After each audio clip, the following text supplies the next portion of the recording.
Как ты живешь, так ты и умрешь. Не обманывай себя. Не смотри на других. Посмотри на себя. Сколько еще посланий тебе нужно услышать? Сколько еще похорон тебе нужно посетить? Я не сомневаюсь, что мы мусульмане. Но какого качества, брат? Какого качества?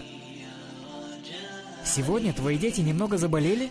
Понятно, языком ты этого не скажешь. Но в глубине души, за что Аллах со мной так? Закят плачу. В смысле?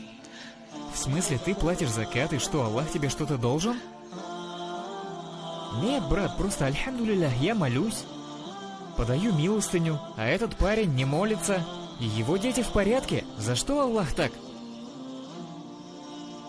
С таким сердцем хотите предстать перед Аллахом?